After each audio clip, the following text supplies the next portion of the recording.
Hi friends, welcome back to my Paper Pumpkin Alternative Catch-Up series.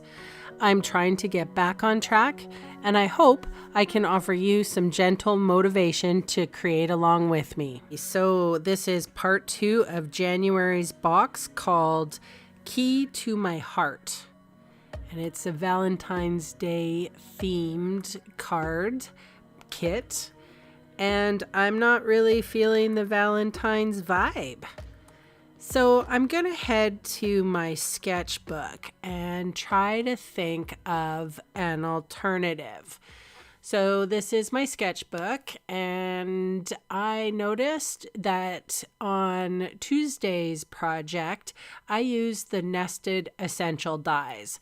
So there is this very small rounded rectangle that I really like, and they're nested, so there's a couple different sizes.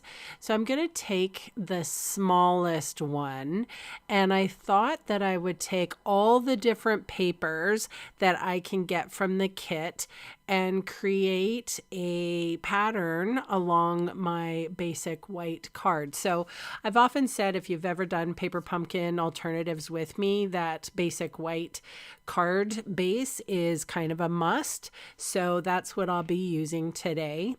And I felt like that was a really good place for a sentiment. So this is my card sketch. I'm going to write down a few more little details and notes. I do this all the time off camera, but I thought maybe you'd like to see my creative process. Okay, so here are all the papers, and I have my mini cut and emboss machine. This machine is in boho blue, and it is a sort of a limited edition, so it won't always be around. So, I mean, in that color. So as you can see, I took that nested die, which is at the top of my desk there, and I cut out as many different kind of colors and patterns as I could.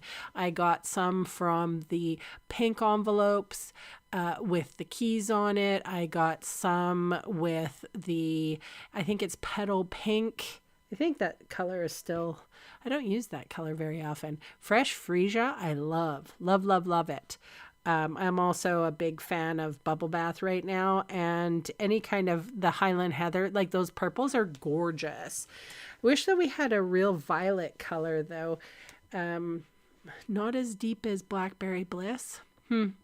Well, maybe I can sandbox that idea. Anyway, so you can see what I'm doing here. I'm putting adhesive on the back, and I oftentimes will, and I cut all this video, like all this stuff out, but I'm sharing with you some of the creative process because I feel like it's not just a Paper Pumpkin alternative. You could use all of your scraps and bits of pieces of a card, like a designer series paper or a pattern paper. You can do exactly this with that. You don't need the nested die. You could just cut little triangles, little rectangles. Oh my goodness. So I'm pulling stuff off and then putting it back on just because I didn't do a good job with the bricklaying. That's what it reminds me of, bricklaying. So I'm liking that, and I'm going to sort of put this guy on the end, and then I'm going to do some trickery.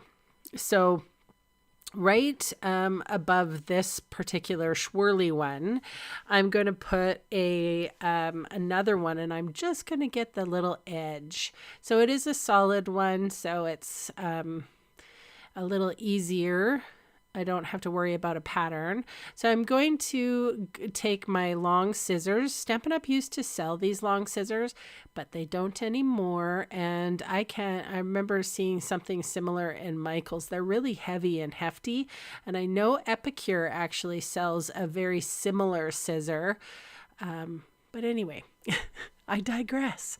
So this is the little piece here that I sort of cut off, and then I don't know if you do that too. I'm not going to start a new piece. I'm just going to find a perfect piece that will sort of fill in the bottom gap. And I'm being careful as to just cut along the edges, and if I have to add something on, I can. But it looks like it's cohesive, lovely. So here I'm going in with Blackberry Bliss because I'm on a kick right now. I'm using the Love You stamp again. I used it on Tuesday's project as well. And I'm putting dimensional adhesive along the back of it. And I felt that angle went really nicely with the way that I was going with the bricklaying. And then this, I'm not sure. I think this is Calypso Coral. It's very soft twine, actually. It didn't, you know how sometimes twine twists on you? It didn't twist on me this time. So I'm trying to make the tiniest bow, and look at me doing it on camera. I'm telling you, I'm getting better. Oftentimes I tie bows off camera because it takes me forever fussing with them. But this one went really nicely. So I'm going to cut off the tails. It's a tiny bow, and I'm going to adhere it with glue dots. I know that the glue dots come in the kit and they're flat, and if that's all you got, that's all you got. But I'm going to use the real ones because I feel like they're worth their weight in gold. And then I trimmed this and tried not to trim the bow because that would be upsetting.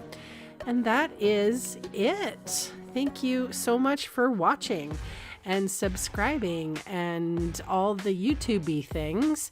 And I'll catch you next time. Bye for now.